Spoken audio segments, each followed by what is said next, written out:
So, you're dreaming of starting your own construction company. That's fantastic. But here's the tough reality. Most new businesses in this field, well, they don't make it past the first few years. But what if there was a blueprint for success? A way to sidestep all the common traps that snag so many others? Well, there is. In this explainer, we're going to dig into the absolute essentials from Chapter 5 of Construction Business Management. We'll give you the tools you need to build a company that's truly built to last. You gotta love this quote from football coach Lou Holtz.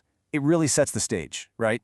Success in construction isn't about luck or blaming things you can't control. Nope. It's about ownership. It's about making smart, deliberate decisions right from day one. So let's get into exactly how you do that. The construction game is definitely high stakes. But look, it's no secret why so many new companies end up crumbling. It's because they're built on a shaky foundation. You wouldn't build a house on sand, would you? Your business is no different. It needs solid pillars to handle all the challenges that are going to come its way. And that's what we're here to do. Show you how to build those pillars one by one so your company doesn't just survive, it thrives. All right, so where do we even begin with this strong foundation? Well, it's not with concrete or steel. It's actually with paperwork.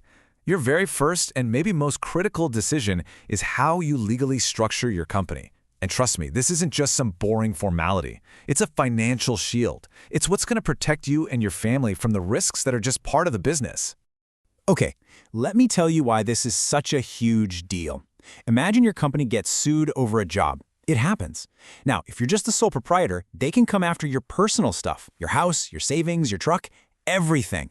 But if you're set up as a corporation, the lawsuit is against the company, not you. That legal wall between your business and personal life, it's absolutely non-negotiable. Now let's talk about the fun part, taxes. This is where it can get a little complicated, and you absolutely need to talk to a CPA about this. But here's the quick and dirty version. With a C Corp, the business pays taxes and then you get taxed again on your salary. They call it double taxation. But an S Corp, on the other hand, lets the profits pass through directly to you, the owner, so you only get taxed once. And that, my friends, can make a massive difference for your bottom line. Okay, you've built your legal fortress. Awesome. Now it's time to get the tools of the trade. And in construction, we're talking about the big stuff, the heavy machinery. But hold on, before you run out and finance a brand new excavator, let's talk about the smart way to equip your business. Come on, admit it. There's something cool about owning that big, powerful piece of equipment, right? It feels like you've arrived. It's a status symbol. But is it actually a smart business move?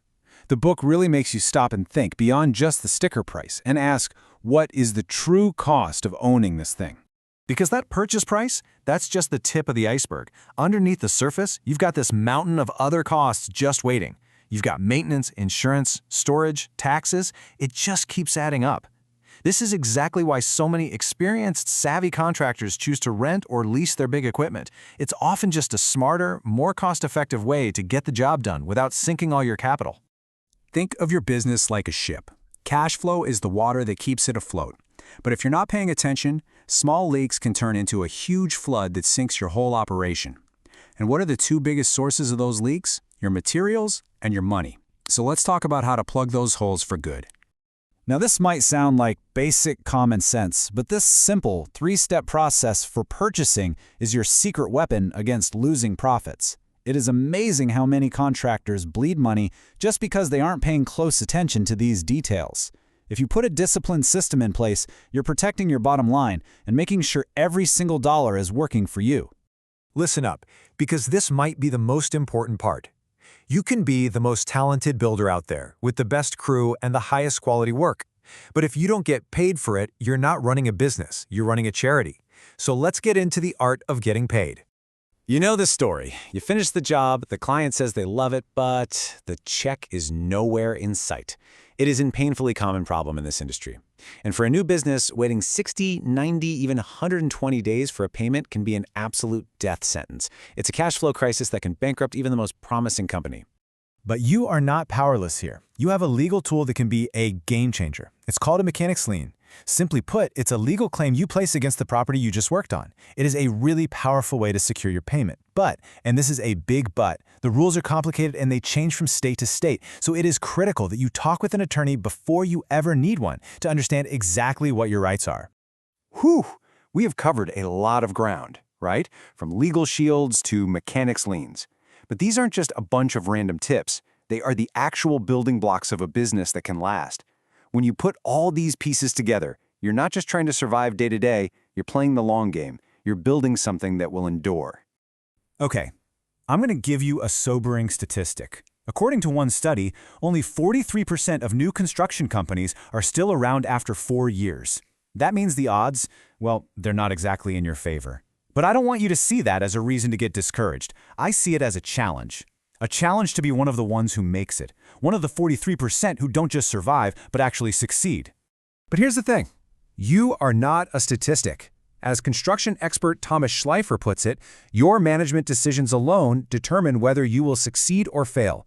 Read that again. It's not luck. It's not the economy. It's you. The power is entirely in your hands. It all comes down to the choices you make, starting right now. All right, you have the blueprint. You know how to protect yourself, how to manage your equipment and materials, and how to make sure you get paid. The only thing left to do is to take that first step. So, what's it going to be? What's the first big decision you're going to make to build your business to last? Now go out there and build something incredible.